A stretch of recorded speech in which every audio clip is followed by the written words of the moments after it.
तो आज उत्तराखंड से अच्छी खबर आई है। उत्तराखंड में आज कोरोना के केवल 8 ही नए मामले सामने आए हैं। इससे उत्तराखंड में कोरोना के टोटल मामले 2831 हो गए हैं। तो उत्तराखंड में सोमवार को कोरोना के लिहाज से अच्छी खबर सामने आई है। सोमवार को शाम 7 बजे की आई रिपोर्ट में राज्य में सिर्फ 8 नए कोरोना मरीजों की पुष्टि हुई है।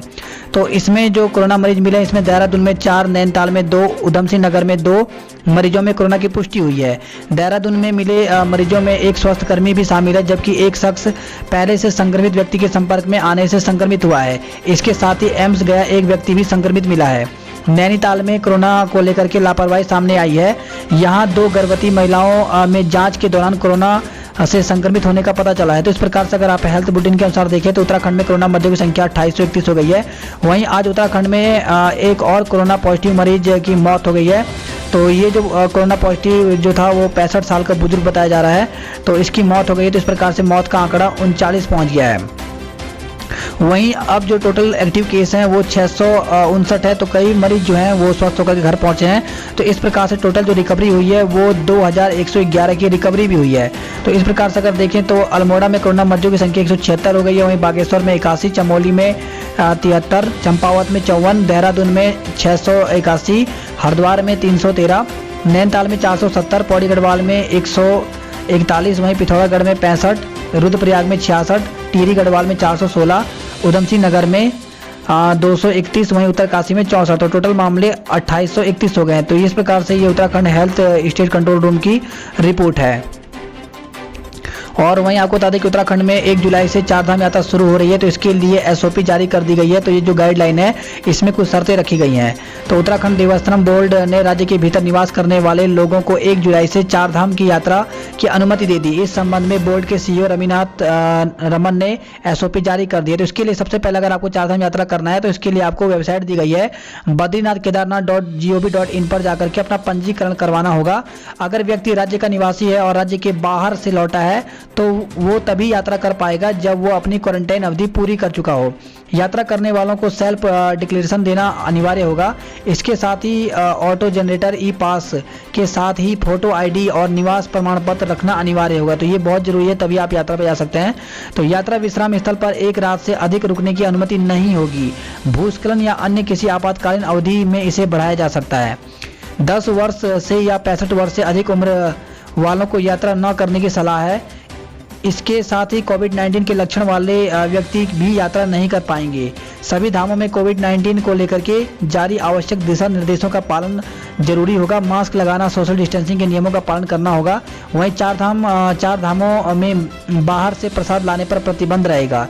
इसके साथ ही गर्भगृह में प्रवेश की अनुमति नहीं मिलेगी। मंदिर में प्रवेश से पूर्व हाथों को धोना आवश्यक होगा। कंटेनमेंट जोन या बफर जोन में रहने वाले लोगों को 4 धाम यात्रा की अनुमति नहीं होगी। तो यही एसओपी है जो सरकार ने गाइडलाइन जारी की है, ये हमने आपको बता दी। तो इस प्रकार से जो 4 धाम यात्रा शुरू हो रही है, अगर आप भी जाना चाहते हैं तो आपको इन चीज़ों का ध्यान रखना जरूरी है। और वहीं ऋषिकेश से खबर आई है जहाँ पे खाई में कार गिर गई, जिसमें एक ही परिवार के 3 लोगों की मौत हो गई है। तो ऋषिकेश में एक बड़े हादसे की खबर आई है। जानकारी के अनुसार नीलकंठ मोटर मार्ग पर बिजनी के पास एक अल्टो कार गहरी खाई में गिरी है, जिससे कार में सवार 3 लोगों की मौत हो गई, जबकि एक लड़की को अस्पताल में भर्ती कराया गया है। मीडिया रिपोर्ट में कहा जा रहा है कि हादसे का शिकार हुए लोग देहरादून कारगी चौक के रहने वाले हैं। परिवार किसी काम से अपने गाँव कगजी खाल जा रहा था। और वहीं खबर आई है पूर्व सीएम हरीश रावत समेत 20 अन्य कांग्रेस नेताओं पर मुकदमा दर्ज किया है। तो आपको बता दें कि आज जो है पेट्रोल डीजल के विरोध को लेकर के पूर्व मुख्यमंत्री हरीश रावत जो हैं वो सड़कों पर बैलगाड़ी लेकर उतरे थे और विरोध प्रदर्शन कर रहे थे। इसके बाद देहरादून की रायपुर पुलिस ने कोविड-19 के नियमों का पालन नहीं करने और सोशल डिस्टेंसिंग फॉलो नहीं करने पर के आधार पर मुकदमा दर्ज किया है। पुलिस ने पूर्व सीएम हरीश रावत को और 20 जो अन्य कांग्रेस के नेता हैं उनके खिलाफ अधिनियम धारा 51 और आईपीसी सेक्शन 188 के तहत मुकदमा दर्ज किया है।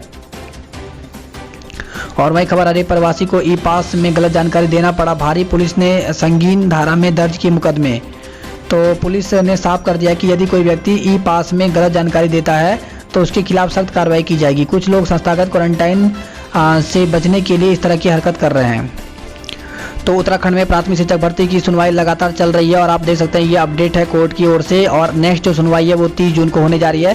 तो आपको बता दें कि उत्तराखंड में प्राथमिक शिक्षक भर्ती को लेकर के 40 रिट लगे हुए हैं, जिसमें वर्षवार, टीटी और अन्य मामलों को लेकर के 40 रिट लगे हुए हैं। तो आपको बता दें कि इसकी सुनवाई लगातार चल रही है और यहाँ हालांकि जो सरकार है, सरकार चाहती है कि इस भर्ती को रद्द किया जाए और उसके बाद जो नई नियमावली है जिसमें ज्येष्ठता की बात की गई है उसके आधार पर नई भर्ती कराई जाए। लेकिन आपको बता दें कि इतना आसान ये भर्ती को रद्द करना नहीं है, क्योंकि आपको पता होना चाहिए कि सभी अभ्यर्थियों ने यहाँ पे जब मार्च के महीने में 2019 में जब फॉर्म निकले हुए थे उस समय अभ्यर्थियों ने फॉर्म भरे थे और सभी अभ्यर्थियों ने अलग अलग जिलों के लिए फॉर्म भरे थे, जिसमें उन्होंने अपने पैसा, समय सब खर्च किया था। इसके साथ ही यहाँ तक कि सरकार ने एक बार दोबारा से संशोधित विज्ञप्ति भी निकाली थी, उसके बाद भी अभ्यर्थियों ने यहाँ पे फॉर्म भरे थे। तो ऐसे में इतना आसान नहीं होता कि इस भर्ती को रद्द किया जाए। इसका जो भी फैसला होगा ज्येष्ठता श्रेष्ठता के आधार पर इसका रिजल्ट निकालना होगा इसके बाद ही, क्योंकि आपको बता दें कि प्राइमरी में 2000 ज़्यादा पद खाली हैं, उनको भी यहाँ पे भरना है। तो जल्द ही इसलिए इसका फैसला लगातार जारी है और आपको बता दें कि इसका जो फैसला है वो जल्द ही यहाँ पर आएगा। जो भी निर्णय होगा वो जल्द ही आने वाला है, क्योंकि इसलिए लगातार जो सुनवाई है वो 24 तारीख से लगातार यहाँ पे चल रही है। तो क्योंकि कोर्ट भी यहाँ पे डिसीजन लेने के लिए जो है वो समय ले रहा है, क्योंकि इतने सारे रिट लगे हैं, आखिर किस आधार पर निर्णय लिया जाए, टेट को लेकर के या फिर वर्षवार को लेकर के या ज्येष्ठता के आधार पर इस पर सुनवाई लगातार हो रही है। और आखिरकार इसकी जो सुनवाई है वो यहाँ पर अभी उम्मीद है कि 1-2 दिन और चलेगी। यहाँ पे 30 जून को भी है। अब देखना होगा कि कल यहाँ पर क्या कुछ मामला सामने निकल कर आता है। तो इस प्रकार से यहाँ पे जो भी अपडेट होगी वो हम देते रहेंगे। इसके साथ ही आप कमेंट करके बता भी सकते हैं कि किस आधार पर जो है वो भर्ती होनी चाहिए, क्या जो सरकार का निर्णय है कि इस भर्ती प्रक्रिया को रद्द करके नई नियमावली के अनुसार भर्ती कराई जानी चाहिए या इसी का रिजल्ट निकाला जाना चाहिए। तो आप लोगों के कमेंट भी इंपॉर्टेंट होते हैं, तो अपनी राय जरूर दें।